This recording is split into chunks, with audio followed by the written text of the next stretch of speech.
Yes, welcome to the Smooth Money Game podcast with my main man, Jared Smith and John Beal. And today we're going to get into, should Cooper Rush be the starting quarterback for the Dallas Cowboys? Is Dak Prescott's job in jeopardy? And also, is Tom Brady sticking around the NFL too long? But first, let's jump into, is Dak Prescott's job in jeopardy in Dallas? What do you think, Dak? No way, man. No, I'm just kidding. Dak, if you look at the first couple of weeks of the season, definitely the Dallas line was not blocking for Dak. They had a new urgency when Cooper Rush came in. They have very similar to the same motions and game, but Dak is more mobile, but he was standing in the pocket anyway. But what pocket? A pocket that kept breaking down. So do I think Dak's job's in jeopardy? No, that's what people want to happen. But Dak is a baller. I don't care what anybody says. What about you, son? I think Dak's job shouldn't be in jeopardy. I think Dak's proven over the course of his career he's a top 10, top 5 quarterback, most likely. But the thing is, if you want to win Super Bowls, one of the easiest ways to win a Super Bowl is to get a good quarterback that you're underpaying. It happened with Russell Wilson in Seattle. Russell Wilson was getting I think $400,000 as a fourth-round draft pick. And with that, the Seattle Seahawks were able to put a lot of money in their defense. They were able to put a lot of money in their skill players, and then they were able to make a lot of deep runs into the playoffs. And I feel like if you want to win Super Bowls, with Dallas, having to pay all their players and losing a lot of talent lately, I think it might be beneficial for them financially to get Cooper Rush as their starting quarterback, release Dak, and actually have extra money to build the team to be a better team.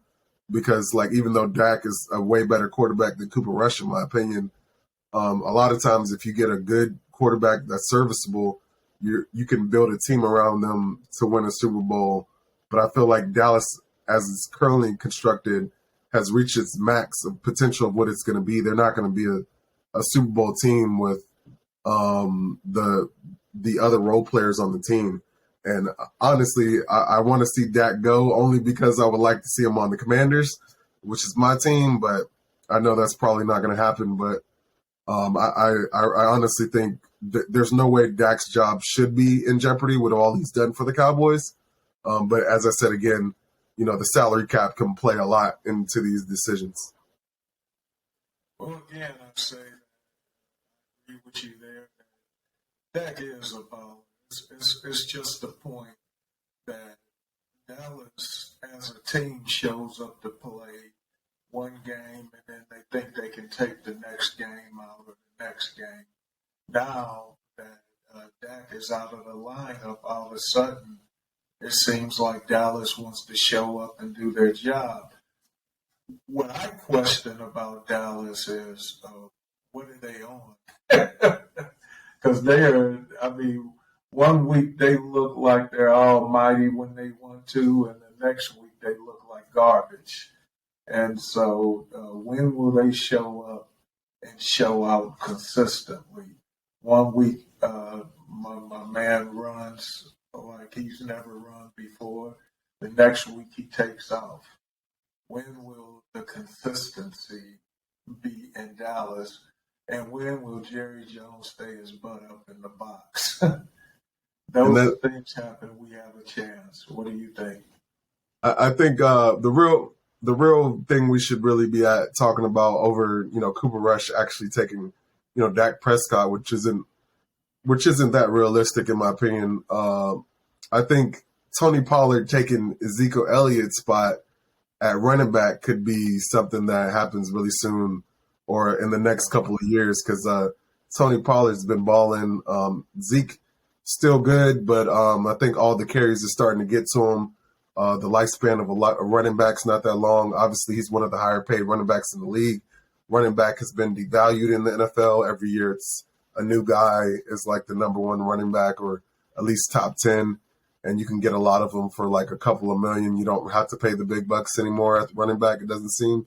So maybe for them to get to where they want to go, it's to get rid of Zeke and build the rest of the team because they need offensive line help. They need some help in the defensive backfield.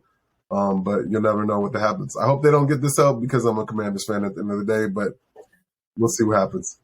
So now,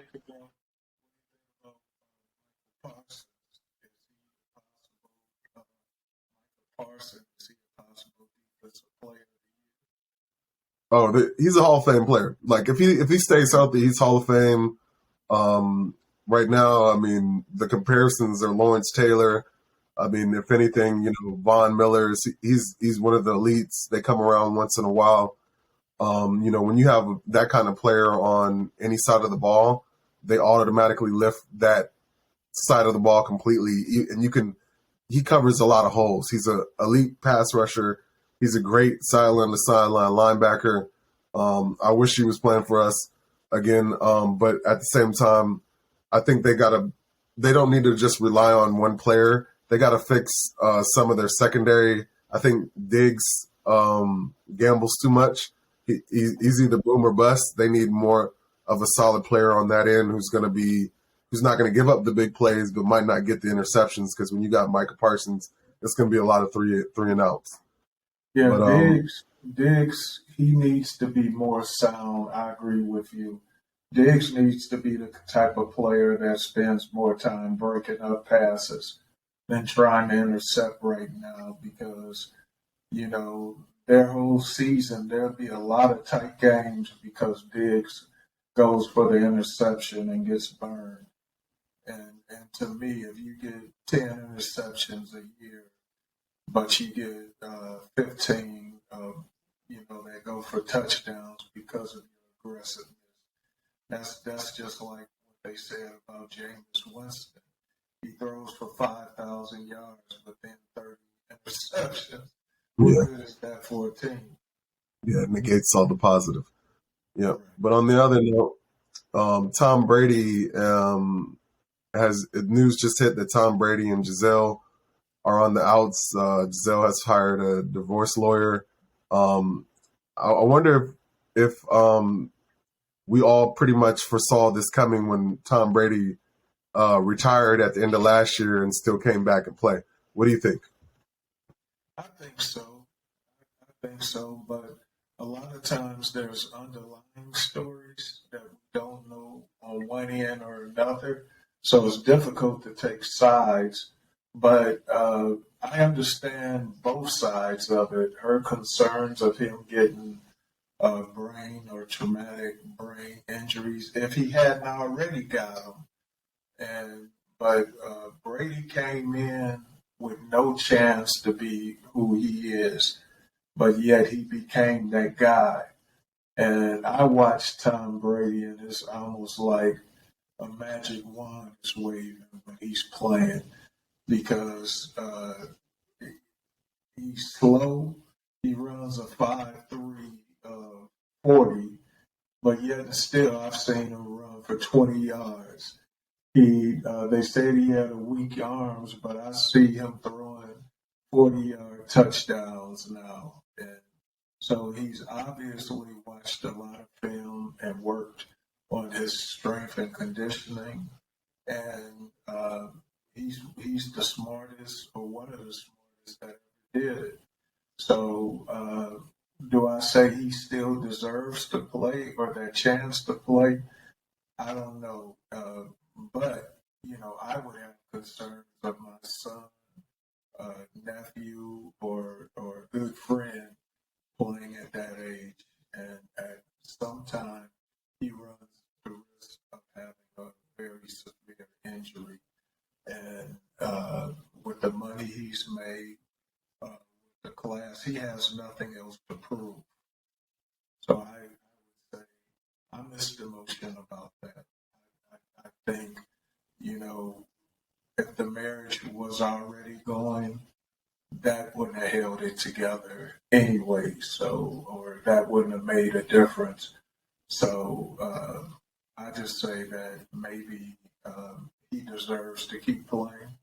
And on the other hand, how strong was the marriage in the first place at this point in time? That's something I can't answer. Yeah, I think anybody's relationship, that's like their personal business. So there's no reason to even dive too deep into that. But it's something obviously we got to cover. But I think that, people have their differences. It could have been because of football. It might not have been. We know that the NFL is a very strenuous season. When you're in season, you got to get up a lot of effort. We don't see what Tom Brady wakes up like. We don't see how he reacts after the hits. We don't know what is actually causing the divorce. It might not even be football at all. One other thing is that as far as should Tom Brady still be playing football, that's on him for one. I mean, that's up to him and his doctors to determine. But at the same time, he did turn down one of the richest deals on TV. I think it was Fox Network. It was like $300 million or something like that to go play football. And I think the deal is still on the table. The only thing is just if you have enough on the table for the Fox deal where you're making more than you would playing football, why even risk it? I mean, like you said, he has nothing to prove. I think right now he just wants to go out winning a Super Bowl, but he should have went out 2 years ago when he did win the Super Bowl. I got an answer to that. Maybe brain injury. It's like, because he's all ready to go. Why would you try to go out one more season? I mean, Tampa Bay's that injured. That would be enough to divorce somebody over. It's Tampa Bay's injured. Kansas City just wiped the floor with them. They're definitely not a Super Bowl team right now. Who knows at the end of the season? But I mean, Tom Brady hasn't looked great this year either. Well, I tell you like this. Mahomes he's back to his magician type stuff where it's coming out of 5 arms and you only see 2. My boy, go ahead. All that talk about Aaron Rodgers being superior to Patrick Mahomes is garbage. I don't know who started it, but Patrick Mahomes is hands down the best quarterback in the NFL, and I'll take him over any. Well, I will tell you this. Right now, you're right. Now, somebody of interest is Lamar Jackson. I wish these quarterbacks would watch the film of the greats. You have not seen greatness like you've seen it out of those 2 quarterbacks. Portions of their games. Now, Mahomes, he's supposed to be 4.7 speed, almost 4.7 speed, and he still can outrun a lot of linebackers with 4 or 5 when they're chasing him.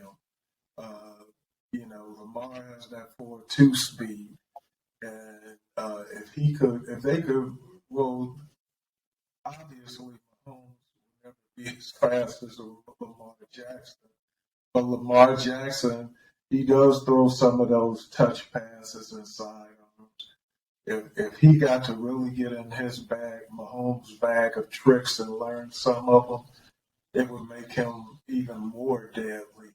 He has the most upside to be the GOAT in the next 5 years than anybody else. But Patrick Mahomes is slowly approaching the GOAThood if he keeps on putting together seasons like this and doesn't get hurt. I agree. Right. Well, so go ahead. And I'm saying, and that concludes the Smooth Money Gang podcast for today. No, Thank you. Take it easy. Peace.